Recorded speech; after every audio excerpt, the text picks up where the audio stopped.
It was a battle at the bottom of the table on Saturday as Fort Wayne FC traveled to Paterson, New Jersey to take on the New York Cosmos. With only 1 point on the season so far, Fort Wayne was looking to improve their record in this tough 5-match away stretch to start the season. But the New York Cosmos, sitting at 0-3 prior to this game, had other ideas and sent Fort Wayne home with a 2-0 loss. We'll talk about the game. We'll break it all down, tell you how it happened and how Fort Wayne bounces back. Then later in the show, we welcome Jennifer Ousley, the food and beverage coordinator at Fort Wayne FC Park, to talk a little bit about the fan experience when that stadium opens in May. Let's get into it.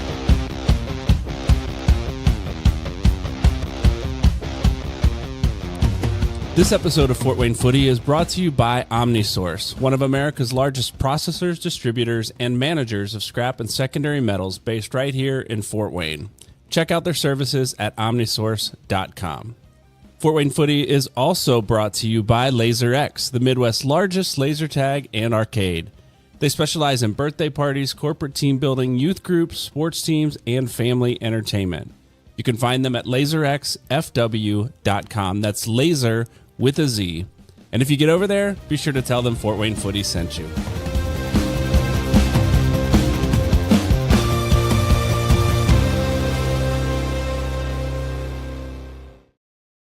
Good evening, Fort Wayne, and welcome to another episode of Fort Wayne Footy. My name's Brian, here with our cast tonight, Todd Gilpin and Amanda Burge. Todd, how you doing tonight? Not doing too bad. I thought you were about to say not doing well. Not doing well. No, no, I'm doing well. Start the show. Doing well. Got to watch a lot of soccer this weekend and relax a little bit. All right, very good. Amanda, welcome back. It's been a while since you've been on. Yeah, a week or two, I think. Doing really well. Just keeping up with my own team and trudging into our official league play. So looking forward to that in the next couple of weeks. And one of you had matches this week? No? Last weekend, yes. We played in a tournament in Indy. Yep. Okay. Todd, nothing this week? No coaching? No, we're off spring break. Nice. Oh, yeah, it's spring break for everybody. My son's in Florida. I should have remembered that. He left on Thursday night, and it feels like he's been gone for a week already. I'm like, when are they going back to school?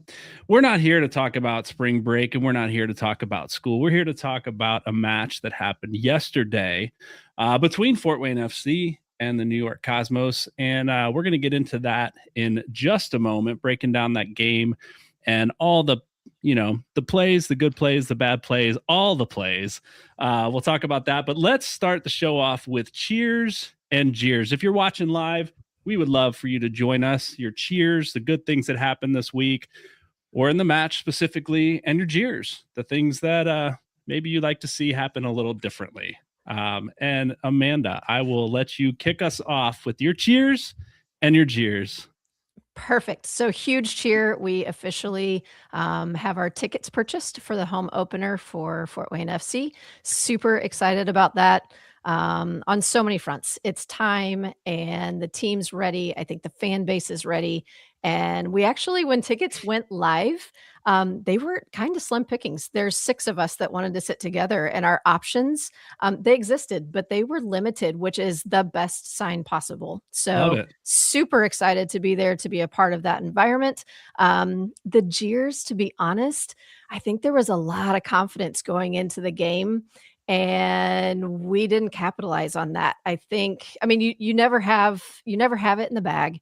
It doesn't matter what level you're playing at, but I think we had just built to that point where, okay, this is it. We get to do this and kind of make our stamp and get those first 3 road points. And that clearly did not happen. Yeah. And if you had watched, so I watched the Greenville match against the Cosmos on Wednesday, and Cosmos have not been looking good at all. And so I was like, I'm always optimistic, but I was like, there's no way we're losing this game, right? Just watching the form that the Cosmos had been in, and we'll get into that a little bit more later. So good shouts there for your cheers and jeers. Todd, cheers and jeers. So for the cheers, and I've been kind of battling between a couple of things on this. For the cheers, I'm going to go with 72% possession Mhm. and 20 shots. Didn't capitalize. Those shots weren't necessarily on frame, but 72% possession and 20 shots. To me, that's a good positive to take away from an 0-2 loss. For the Jeers, I'm going with the Cosmos fans. You've got the largest market in the country. You've got this historic team, and you have 1,100 fans show up. To me, that was a little disappointing seeing that on TV, and I think the atmosphere could have been a little better. Yeah, it did look empty. Just I Yeah. wondered where those 1,100 fans were because there were some behind the goal. I think one supporter section was behind the goal, and so you barely saw them, and everyone else was just kind of sprinkled throughout the stadium there. In talking with Jerry and Jimmy from Cosmos Country podcast on the last edition of Crest and Colors, they had like 4,100 people show up for their opening match. The Wow. Cosmos are back. 4,100 people with not so great weather showed up for their opening match, and then down to 1,100 on a Saturday afternoon in beautiful weather. That was hard to take there. Yeah. Okay. So good there. We've got one in the chat here from Christina. She says, cheers to another incredibly successful watch party. Fort Wayne FC Cosmos game, estimated 85 people, almost as many. I was going to say that's the same. Right. 85 people at J.K. O'Donnell. Shout out to the awesome fans and the regiment, Three Rivers Regiment, for showing up. Yeah, awesome. Congrats there. Like, that's a lot of people. I think we had 45 at the one at Crazy Pins a few weeks ago. So that's a big jump in the right direction there. For my cheers and jeers, I've got to say for my cheers, like there was a lot of jeers for me. Saturday afternoon after that match, I was just watching. It was a rough game all around. But my cheers, actually, the more I took it all in, took a deep breath, right? And you see, okay, 70% possession, like you talked about, 72% possession, like you talked about, 20 shots. Okay, there were some good things that did happen in this match. And so not to steal yours, Todd, and say the same thing, but it was a matter of going back, watching some of the highlights again and rewatching parts of the game and going, okay, these guys are creating. They're aggressive. This is a matter of a team trying to get on the front foot, which I love. And so my cheer is going for the aggressive play of Fort Wayne FC, at least in the first 20 minutes, especially in the first 20 minutes before that first goal went in. They were on the front foot. They were attacking. Jack Thomas himself had 3 shots in the first 20 minutes. And so cheers to a team that plays aggressive. And those goals will fall and it'll change the game.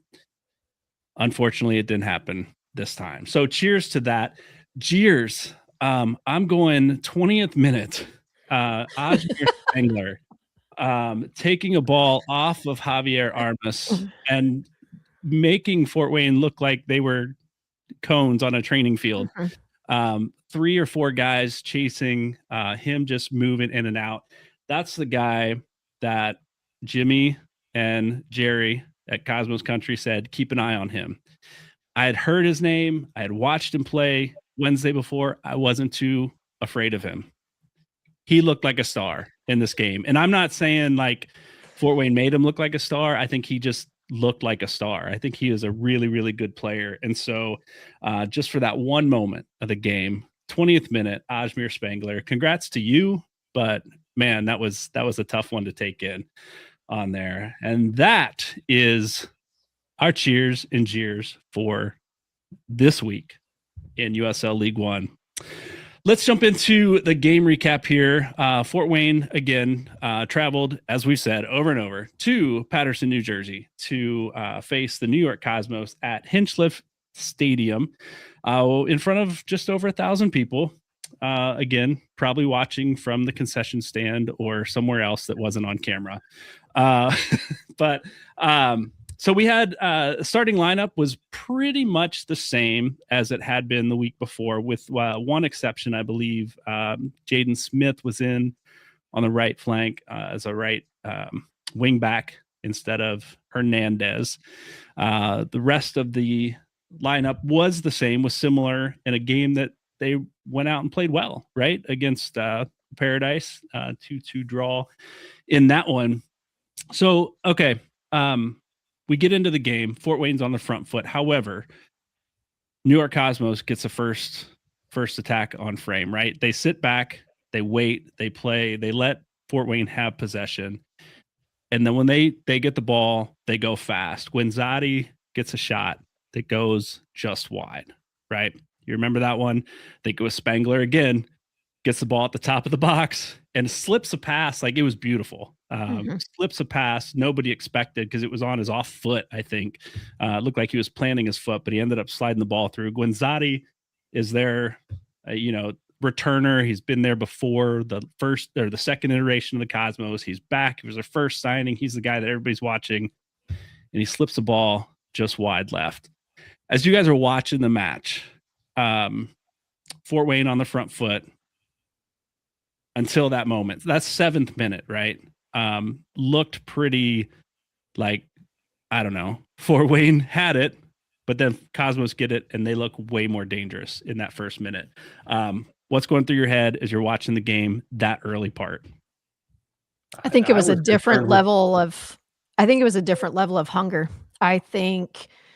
I don't know that they let us have possession. I think we possessed well. We were super patient, moving the ball around. I think there must have been decent communication going on, but it was just that next gear. And we did not find that next gear first, not in the 7th minute and not in the 20th minute. And that was a huge difference to me. Todd? My big thing, I thought that that sequence showed a little disorganization in the back. And kind of exposed us a little bit early on, and we didn't get it figured out soon enough. Yeah, and that continued throughout the game, right? So getting the first goal would have been crucial, right? Got some clips here to show as we talk through this a little bit. That was 7th minute. Guenzati gets a first attack on goal, 7th minute. In the 12th minute, they get a free kick from the corner. It looks like it is a corner kick that, again, Ajmer Spangler stands over the ball and sends it in. I'll put it up on the screen as we talk through it. Sends a ball in. It comes out. New York puts it back towards goal, and it pops out here. And Lilian Rico gets it. If you can see, I'm going to pause it here. If you're watching live, you can see some of these clips. If you're listening in, you'll just have to trust us and go back and watch the highlights. Lilian gets the ball, sees Jack running. Like, Jack just takes off. And that's one of the things that I think is, as a professional player, like, you're just going, right? You're not waiting for the guy to look up and see you. Jack takes off and says, "Get me the ball." Puts his hand out right before midfield. Lilian plays the ball, and Jack is in. He's behind his defender already, and about 40 yards out, hits a ball to the back post that just misses, right? That moment there, I thought it was a goal, right? Watching it live, I thought it was going in. It didn't. I fully jumped up and I was like, yeah. Oh, just kidding. I was right there with you. Didn't happen. So we talked about this a little bit before we went live. The ball that he played, he's a striker, right? Or he's a central midfielder. He's an attacking mid striker. That's kind of his position. A ball like that with the goalkeeper in no man's land, you hope that ball goes in. You chip the keeper, you take another step before you shoot it. But if you watch that back, he placed it on the back post. If he played it in front of the keeper saves it all day. Like, he just sticks his foot out. The keeper almost fell down. Like, he got crossed up. I think he made the best shot he could have without chipping him, right? He played the best shot he could have. And I thought, okay, here we go. That one didn't go in, but this kid's looking for goal 30, 40 yards out, and he's going to get it. 12th minute. Jack Thomas, again, let me put this one up on the screen. 12th minute, ball comes in from the left side to the midfield. And Juan Solis steps up, center back steps up. He's on the attacking side of the midfield circle, right?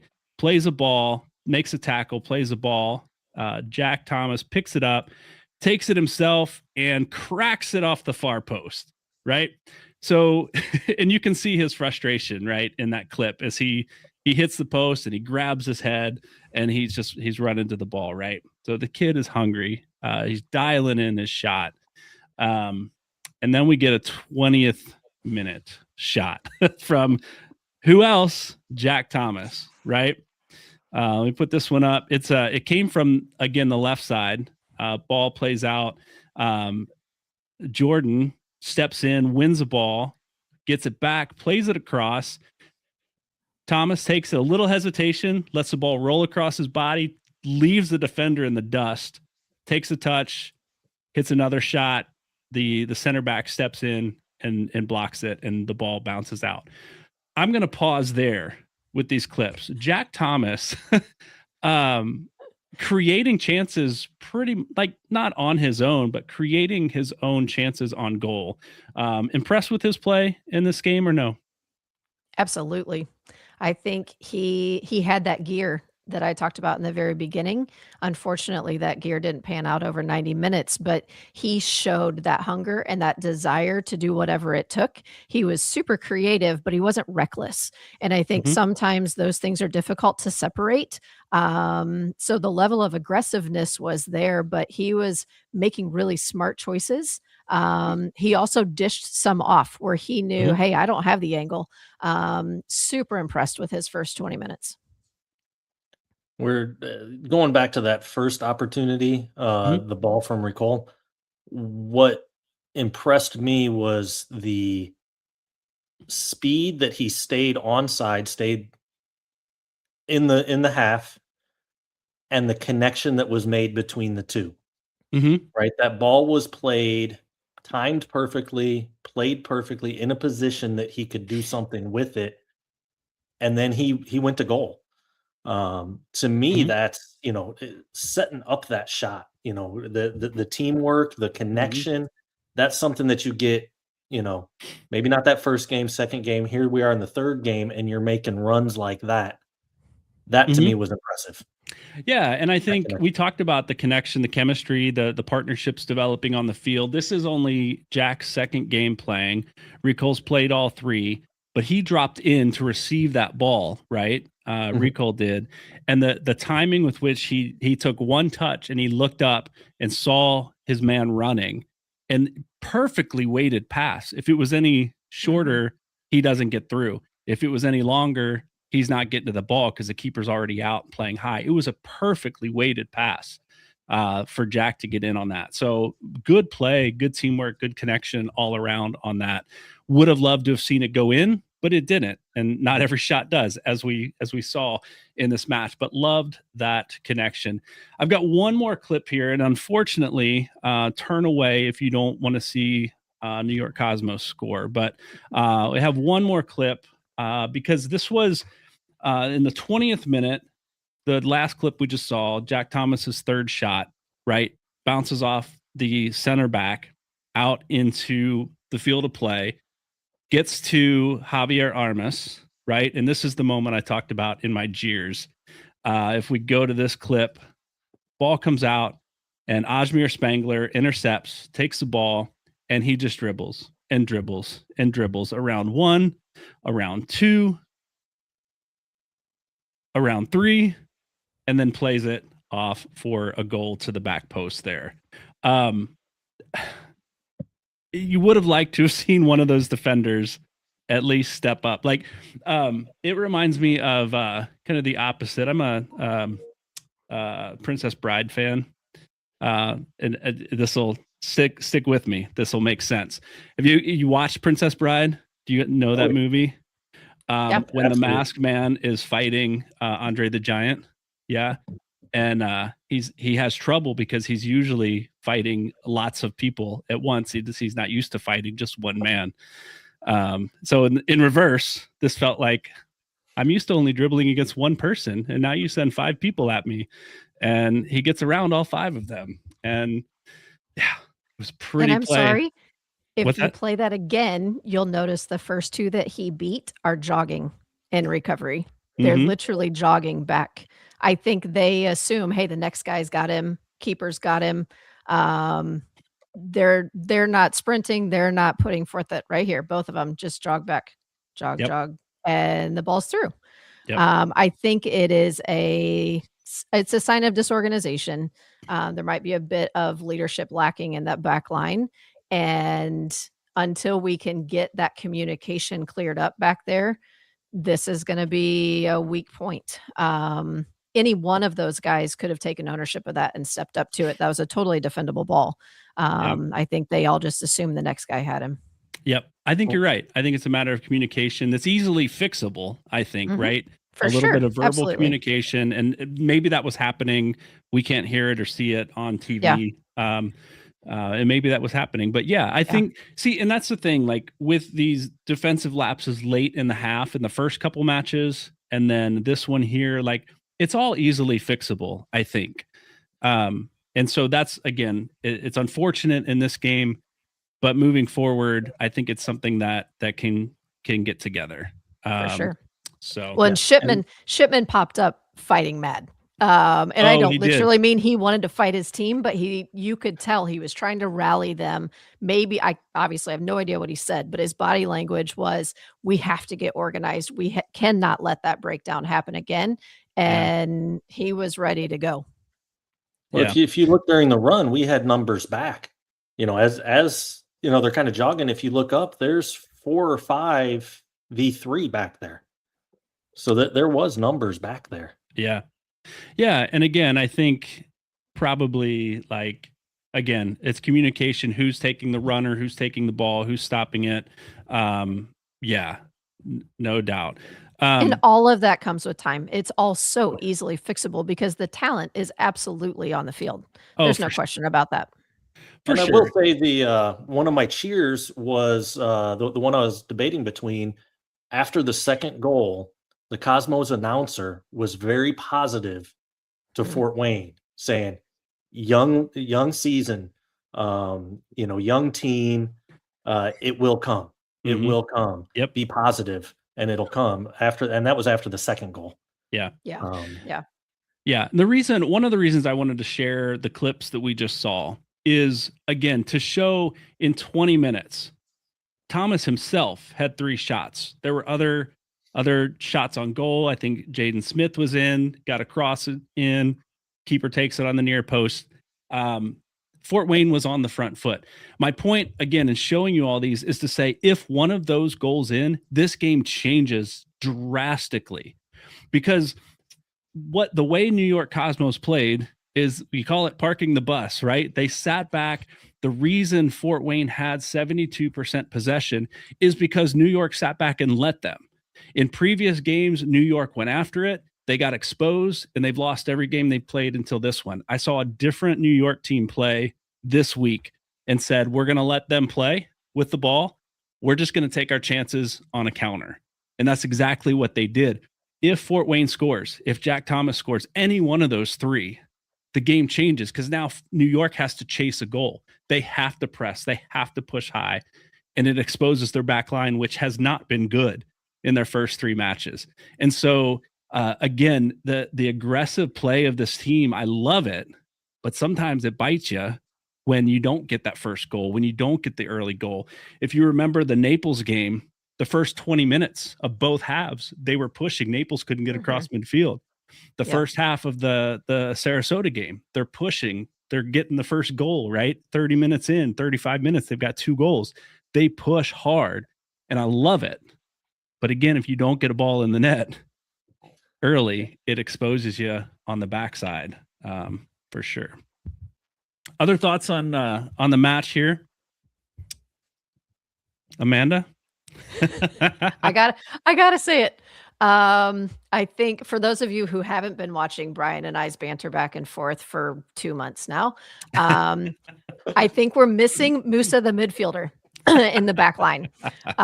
He is a defender, for crying out loud, but There is a presence to him. He's not a crazy flashy player. He doesn't draw a ton of attention. But with this injury that he's dealing with, I think there's a felt hole Mhm. where he has been, and whether that is the leadership and the bringing everybody together, whether that's communication, whether it's just pure raw talent. I still hold to we've got the talent in the back line to be able to get this job done, but that feels like a piece of the puzzle that might be missing.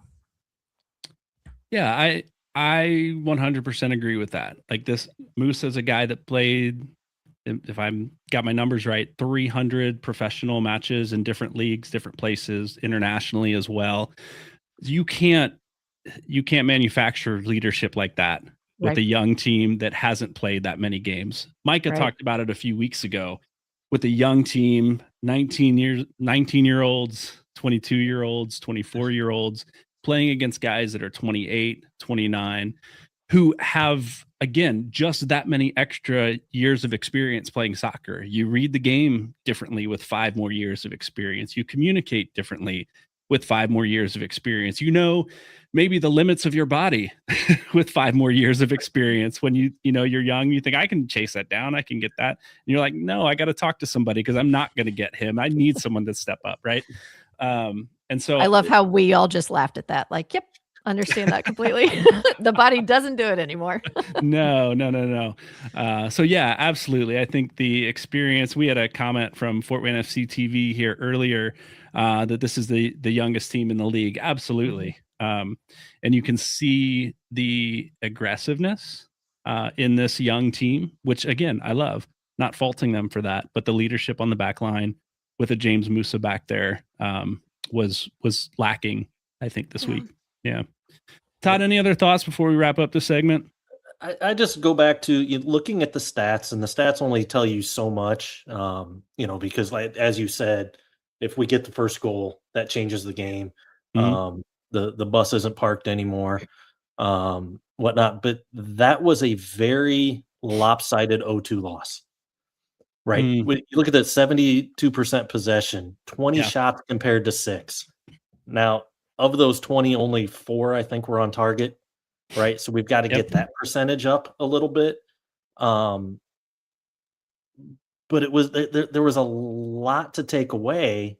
We just gotta get it, it's 8 by 24. Can we find a way to get it inside of that and not hit the Yeah. frame, Yeah. push it just wide, Yeah. things like that, Yeah. I still think it'll come. I think young team, um, figuring each other out, figuring out coach's Mhm. style. I think it'll come. It's obviously not there yet. Yeah. I so it's hard. I think the thing to keep in perspective, right, is we're used to a really successful team in Fort Wayne, who played in USL2, a lower division, and the season was 12 weeks. We're a third of the way through that season already. And Mm. to not see Yeah. results, like we get really antsy. This is a long season. And this is a new team, expansion team, a young team, and they're playing 5 games on the road to start the season. Playing away from home is hard. It just is. You got travel, you're in front of hostile fans, a few of them maybe in New Maybe. York. Um, but it's difficult. Away matches are difficult, and getting a point in Sarasota was a huge win, I think, just taking a point there. Um, so I want to keep like realistically, we've got 2 more road matches before we come home. We've got Chattanooga and what's the next one? I don't have the schedule in front of me. I don't remember. Um, Fort Wayne comes home after 5 games. How many points are you satisfied with? Are you satisfied with just the 1 point, or do they have to win the next 2, get a point in the next 2? What are you hoping for? I'm hoping for improvement on the field. At least get, I'll say, 2 more points. Looking at the table, and this puts it in some perspective. We haven't played a home match yet. We are 6 Mhm. points away from first place, and both of the teams in first have a game ahead of us. They've got 4 and we've got 3. Right. And they've got 7, we've got 1. It's not dire straits yet. Yeah, the results haven't been great, but we haven't even played a home match and we're only 6 points behind. Yeah. Yep. Early in the season for sure. Good perspective there. We did get a couple questions. I know we're running short on time here for this first half hour. We want to bring Jennifer in here in just a moment, but a couple questions after seeing the shots on goal and possession stats. How do you convert that to positive results? We've seen potential, but I'm anxious for goals and wins. Yeah, absolutely. Like how much space and how much grace do you give to a young team like this? But again, I go back to 5 games to start your professional career on the road with the youngest team in the league. I think we talked about this preseason. By the time May rolls around, I think we're going to see a team that's learned a lot of lessons on the road and they're ready to play in front of their home fans. So yeah, I think we give them all the grace. We're asking for a lot at this point, and they're not playing flat. They're playing creative and aggressive. They show up every single one of these games. They've shown up, and that's huge. That is, again, these last few pieces clicking together versus, man, they just come out flat. Like I question whether they really want to be on the pitch or not. No one's saying that. That would be a bold-faced lie. Yeah. These guys are doing fantastic. It's just that conversion. And Christina, that's what you're asking for. And all the fans are, the coaches are, the players are, everybody is. Yeah. But it will come. There's absolutely no doubt. And watching these guys play, it's going to come. For sure.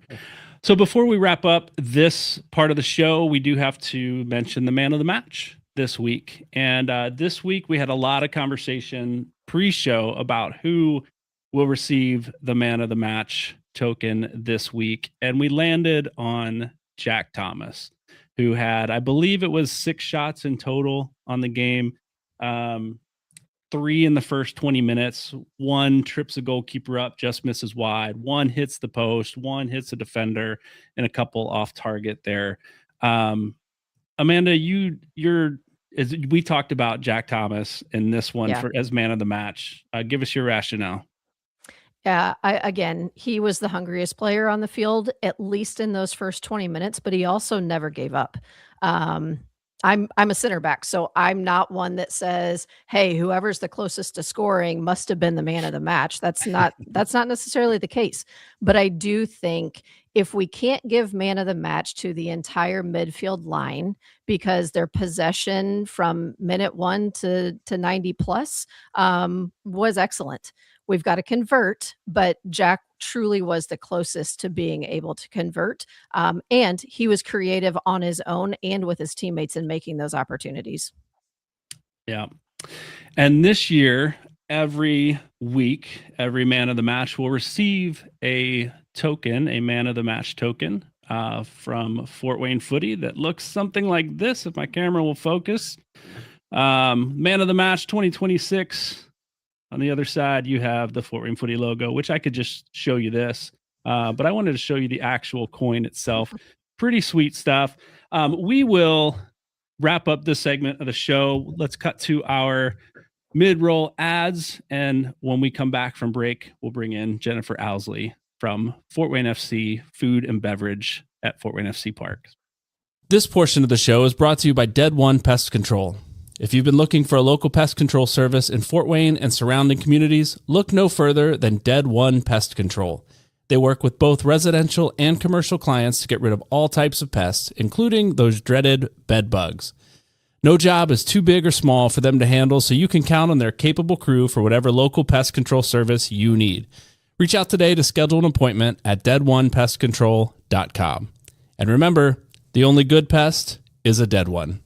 And if you're looking for tree service of any kind, including removal, trimming, stump grinding, or landscaping, check out R&T Tree Experts. They work year-round, even through these cold winter months, so you don't have to wait for spring. Just visit their website, fill out their estimate request form, and be sure to tell them Fort Wayne Footy sent you to receive 10% off your service. All right, welcome back. We are going to bring in Jennifer Ousley here from Fort Wayne FC Parks. Jennifer, there she is up on the screen. How are you tonight? I'm great. How are you guys? We are doing well. You've gotten to sit backstage and listen to our conversation about the game this last weekend. We're excited to talk about kind of change directions here and talk about food and beverage at Fort Wayne FC Park when that thing opens. So I said you were the coordinator. You're the operations manager of. Did I get what's the official title that you're bringing? So I am the food and beverage operations manager. I work directly under the director of food and beverage, which is Bill Lane. Okay. And between the two of you, you have a lot of experience in the food and beverage industry and stadiums and parks and all of that, right? We definitely do. We make a great team. We have a lot of fun and work really hard. We've had a lot to do for sure. I'll bet. So I want to get to a little bit of your background before we get into actual Fort Wayne FC Park and food and fan experience and stuff. A little bit about you that I've been told, right, is that you, number one, are an avid pickleball player, I hear. 30 years coaching, and you ran the food and beverage, the concessions at Indiana Beach for 15 years, something like that. Is that what I heard? That's correct. I was the owner operator of several concessions there. We outside leasing. It's a little bit different than what we're doing at the Fort Wayne FC Park. Okay. And you just moved to Fort Wayne, correct? I did in November. Yes. All right. So one of the questions we always like to ask players that obviously are new to Fort Wayne because they came from, other countries, Spain and Paraguay and Germany and whatever. What surprised you about the city that maybe you didn't know before you moved here? I imagine you've been here before, not living too far away from Indiana Beach, right? But what surprised you about Fort Wayne that you didn't know before you moved here? Yeah, so my son did attend Purdue Fort Wayne, so I visited a few times, but what I absolutely loved about Fort Wayne when I first moved here, being from a small town, is that I could go to a Comets game and a Tin Caps game and be home in 10 to 15 minutes. It was great because I love sports. I grew up coaching, teaching sports, and so it's a really cool town. And now we're going to have another amazing stadium, which is going to be incredible. So we're very fortunate for sure to live in Fort Wayne. No doubt. What's your favorite restaurant that you visited? You have one? I can't go there. Awkward question. That's not fair. I didn't mean to put you on the spot this early. Fort Wayne FC Park. Yeah, Fort Wayne FC Park concessions. Right. That's it. We get to eat at the office, which is really nice. They take really good care of us there at Ruoff for sure. Yeah. So I'd say that's my favorite. Okay. All right. That's fair. You can do that. So you've coached 30 years. Did you grow up playing sports? I did. Yes. And I actually went to Purdue University and studied coaching and physical education. So Jean Katie taught my basketball coaching class. Everybody used to be very envious because I would take sports class while everybody else was taking all of the academic class. So I had coaching soccer, coaching badminton, volleyball, basketball, everything. It was so fun. Favorite sport to coach, and why was it soccer? I mostly coached boys because I have two young men that I love dearly. So being a coach, I know, Amanda, that you it sounds like you know a lot about coaching, which is great. And that's why I loved listening to you guys the first half. But when you have a skill, it's hard to let somebody else do it without, if you want to judge it, then you should probably be doing it. So I actually coached my boys since the age of 4 in soccer. But my favorite was boys basketball. I really enjoyed that. All right. I played basketball for 2 years. I wasn't good, so I stuck with soccer. Oh man, probably because I didn't have a good coach. And still played with your hands. Yeah, and still played with my hands. No, I had great coaches, but No, soccer was my thing. Let's get into a little bit of your background in concessions. You were with Indiana Beach, owner operator. You talked about there. Todd, I don't want to steal your thunder. I think you had a question in there you wanted to shoot. Yeah, I was curious going from Indiana Beach. It's to Fort Wayne FC to a stadium. How is that different? How is that similar as far as the fare that you can get? You know, how do you prepare for it differently? How's that similar? That's a great question. The main difference is the speed of service for the stadium, because in the concession world, they're there from 10 a.m. till 10 p.m. 7 days a week. We have just short span of time, so it does take a little bit of a different service type items and also staffing. So it will be a lot different for sure. Bill has a lot of experience in that as well. And also we're going to have to bring on a lot more employees for sure. Yeah. You talked about and maybe we'll get into a little bit later, there's different parts of the park. You were sharing a little bit, but with us beforehand, the different vistas and, concessions and things. What can you tell us about what fans have to look forward to in the different areas? Yeah, I warned them a little bit that I get really excited when I'm talking about guys to see what is about to happen. And I know, like with the team, a little bit of a growing pains. I'm not sure if that's fair to say, but the stadium's going to have the same thing. We're building from the bottom up. When they brought us in, we had to pick out equipment and where everything goes. And we also have a lot of group areas that our guests are going to absolutely love. So if you're a family, you have a business, you're adult, you're a child, there's all different places that you can experience different things in the stadium. And I don't think people realize that yet. So our sales team's done a great job telling people about it. But until we probably actually see it, I know it'll feel a lot different. But our vistas are two different areas that hold up to about 25 people up by the press box. So you're overlooking from the west side. And you have your own little private area, and you can pre-order food and have a bar set up there as well. And then our perches are so fun. They're on the north side, east and west. They can hold up to 200 people in groups, and then they'll have a little area that they can come down to enjoy food and beverages as well. We have 14 suites in the stadium that hold between 25 and 50 people. So that's a super exciting way to enjoy the game. We have 4 loges that hold 6 individuals that have private service from our servers. Then we also have our really cool VIP club room. What I love about this is the players' locker rooms entrance comes through the club room. So the athletes have to go through that area. I think it's just a top-notch experience. That holds up to 208 people, and it's right on the pitch on the west side.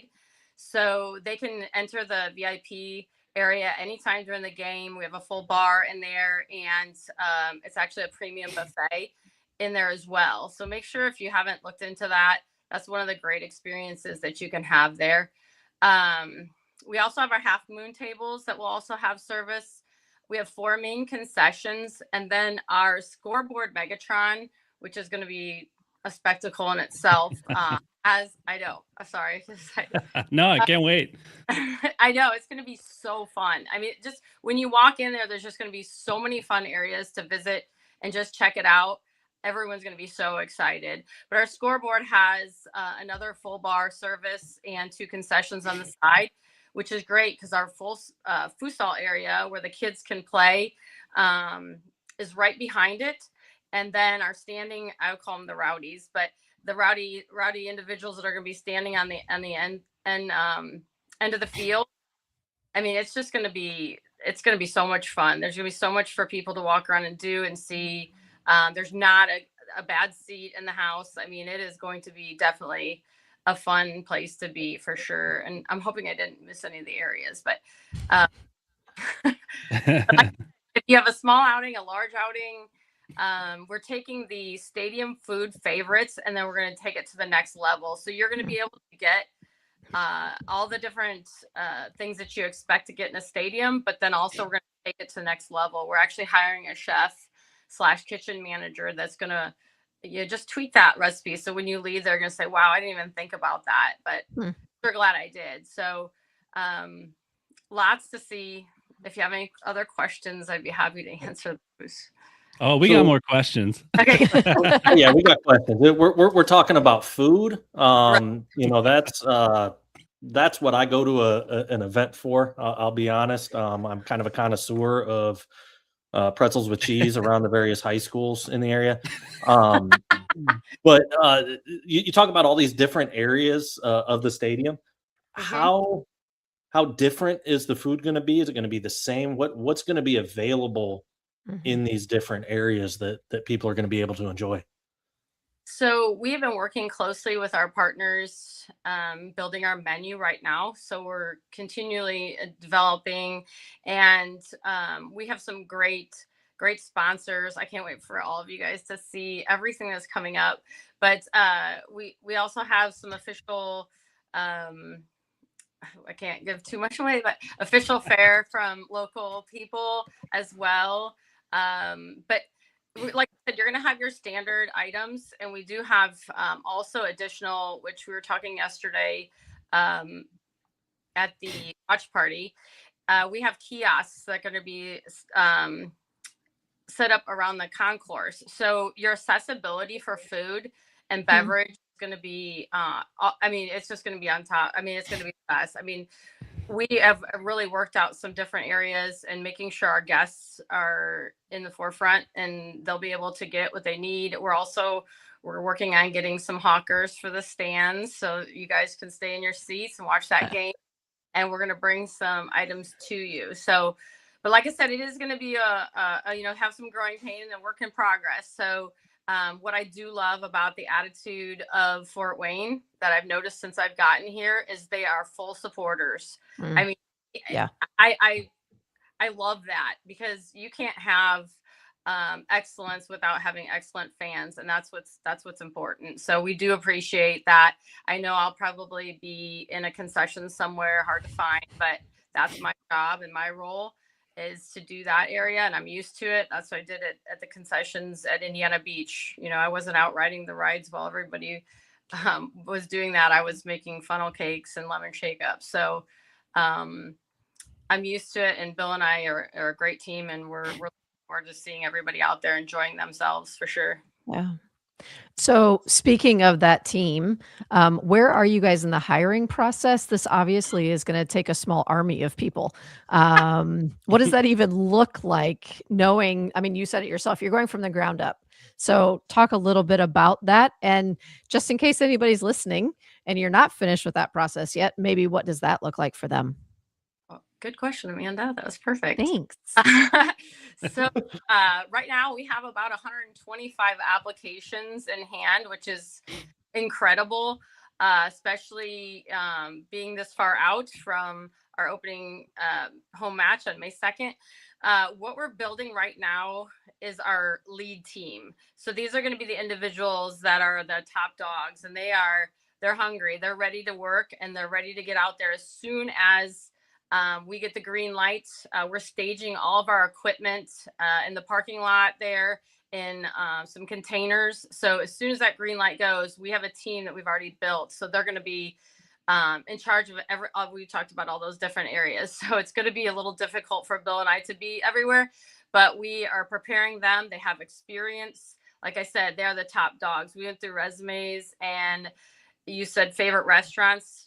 Some of these places where these individuals have worked. And that's the nice thing with this job. I want everybody to remember it's 18 home games spread out between May and October. So we want you to have another job, but we already have the dates. So you can go ahead and tell those employers, hey, we're growing. We want to be part of this new stadium, because this is part of your resume forever, that you're helping to open a brand new stadium. That's why I'm here, is to learn something new. And so these individuals have come in, and they're ready to go, positive attitudes. They have grit.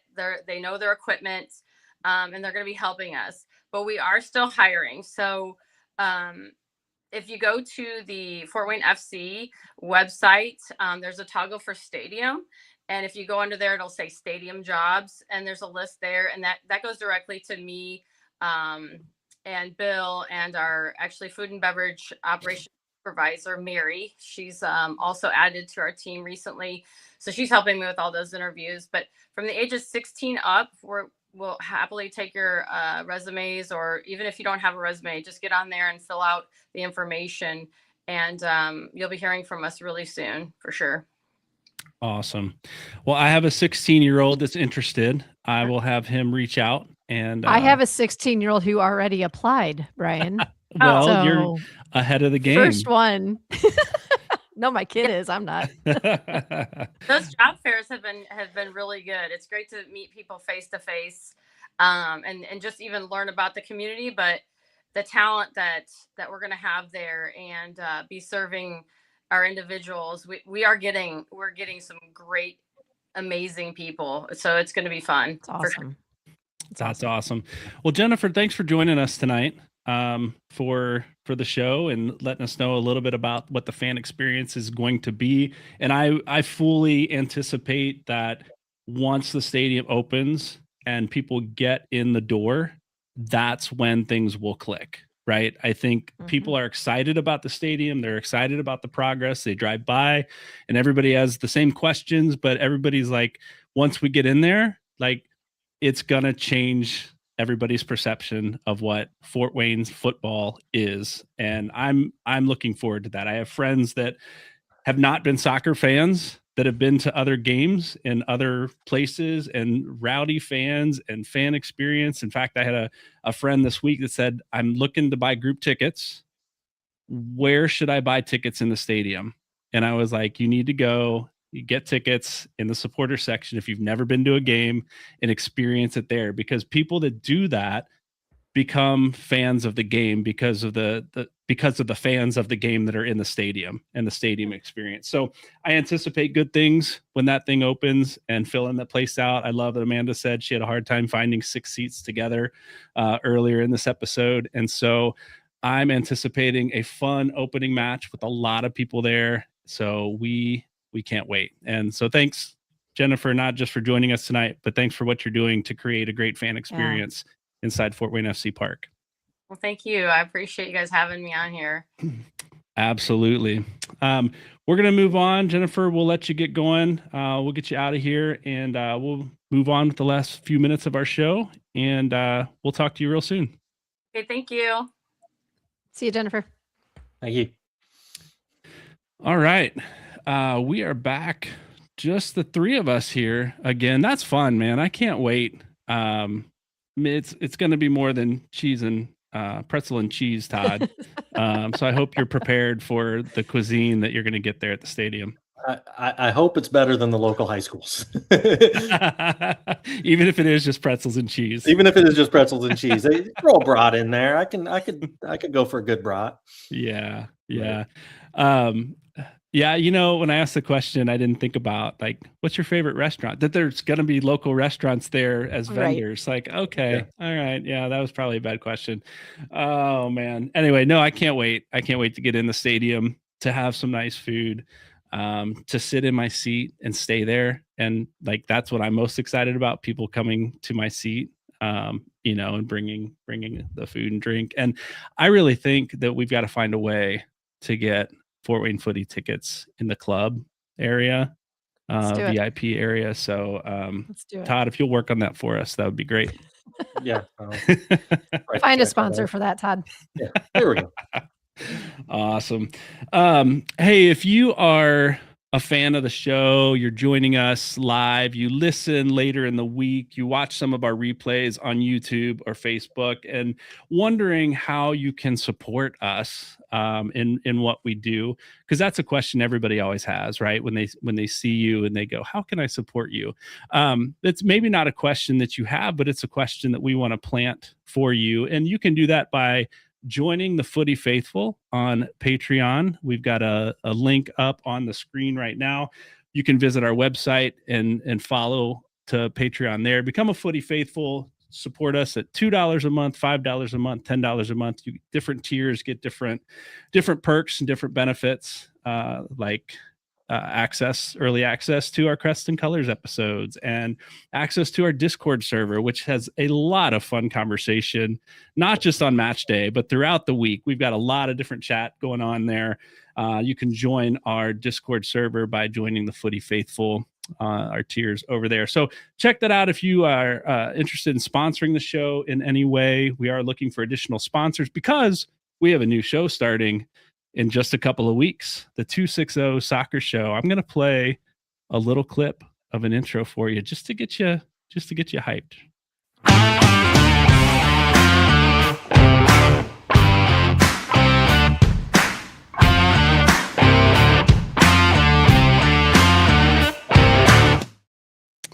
All right, the 260 Soccer Show. Amanda, Todd, you're both going to be part of that.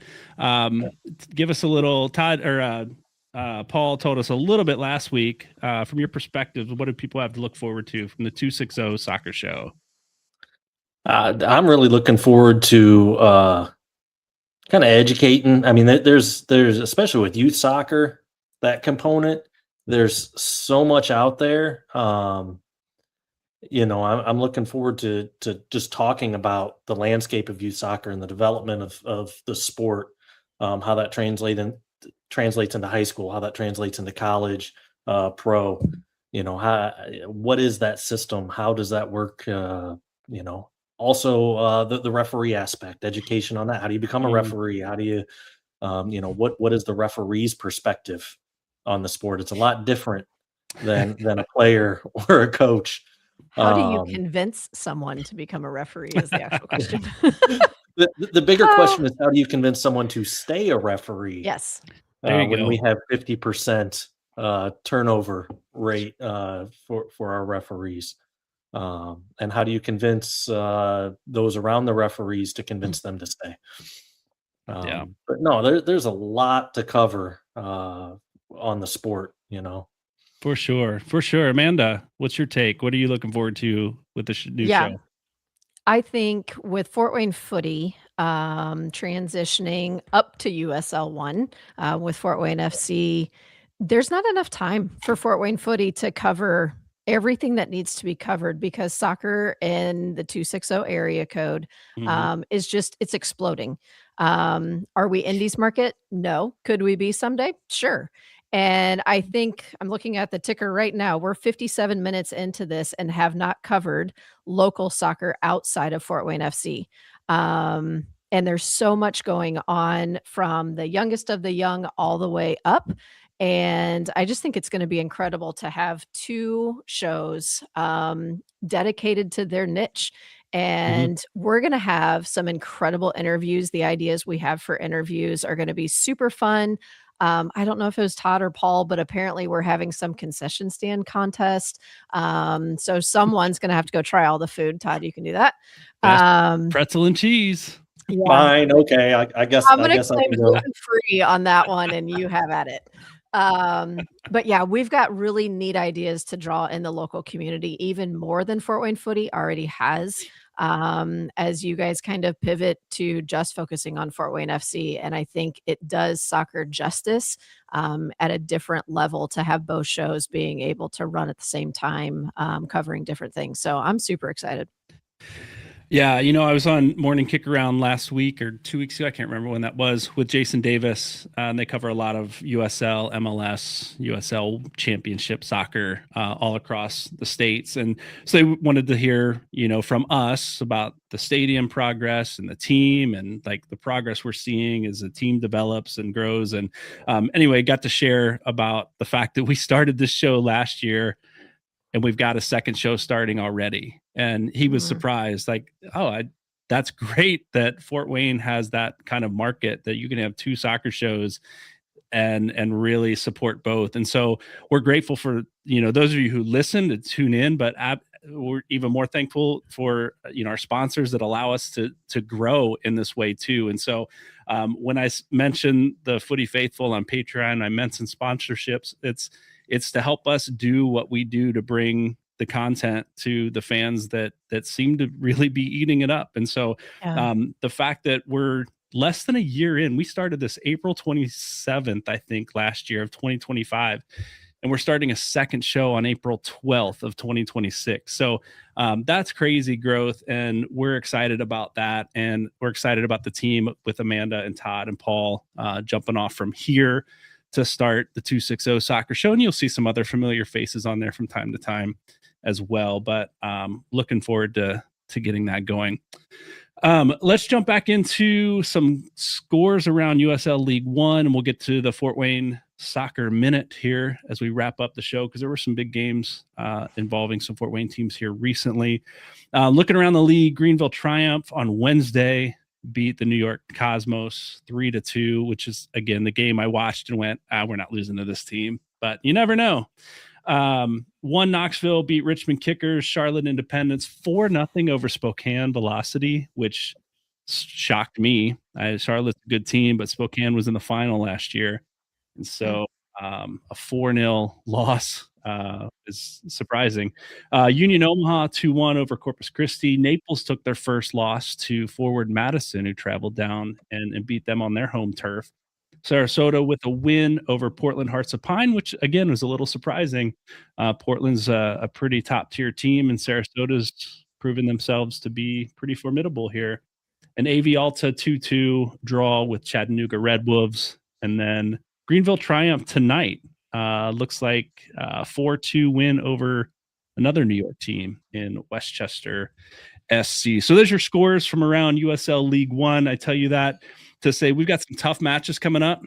Fort Wayne doesn't play next week, but the following week, April 11th, I believe, they travel to Chattanooga to play the Chattanooga Red Wolves, which I hear is a pretty tough place to play an away match. So keep your eyes out for that. That game coming up April 11th. Fort Wayne Soccer Minute, the Sentinels women's team that we've talked about on the show. We've had a couple guests here on the show from their team, traveled out to play in the WMLIS semifinals that they qualified for last week, taking a loss to a really good team from Salt Lake City. A really tough loss to a team from Salt Lake City. I think the West in the WMLIS had some talent out there. It was a 19-1 loss in the semifinals. I didn't hear how the finals went today in that. With MLISX, the extended league. Go ahead, Brian, real quick. I believe Salt Lake City won that. Did they? I would imagine. I can imagine them not. Yeah. Bit of a powerhouse. Yes. Yeah. It reminded me of seeing Cleveland play here in Fort Wayne early this season on the men's side. Cleveland was just, man, they were tough. MLIS Extended League, the 1927 SC played FC United North yesterday in the semifinal match, 11-3 win. Moved on to the finals today. And Todd, how'd that wrap up? 10-5 win for 1927 over FC Indiana. All right. So congrats. So they did it. To 1927. Micah's new team. Out to the goalkeeper there. He played phenomenal for 1927. Yeah. Nice. So Micah's new team takes the championship in the MLIS Extended League. And we've got 1927 SC playing. The date is announced. We've talked about it a little bit against Valhalla FC out of Cincinnati in the Amateur Cup. They'll be traveling April 4th and playing at Milford High School. I played at Milford High School once. It was bad. It was bad. Yeah, it was a long time ago. I was in high school. We don't need to recap that, but it was a rough game. How do you remember that? Oh, okay. I remember because our goalkeeper, I was a sophomore at the time. What's that? You were the goalkeeper?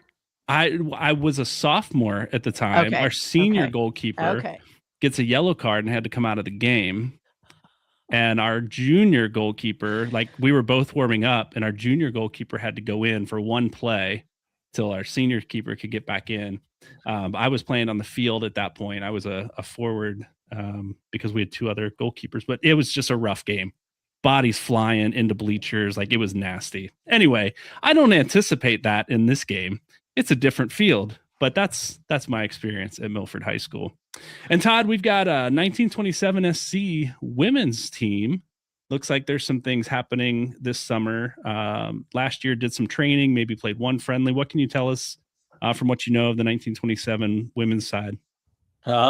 Missy Jensen's coaching again this year, getting a group of college women together. They're looking at playing a couple of friendlies again. No league yet, but there is a foundation there for women's soccer in the city. Yeah, with 1927. So, Amanda, you grew up here in Fort Wayne, and there hasn't been a lot of women's soccer at higher levels. As you look at, the Sentinels women's team going to the semifinals in Las Vegas of the Major League Indoor Soccer, and 1927 getting something started for women in this area, what does that mean to you? Yeah, I think it's really exciting. Todd and I both coach the same age group, U19. So we've got at the club level, we've got the girls that are just looking to bump into this next age bracket.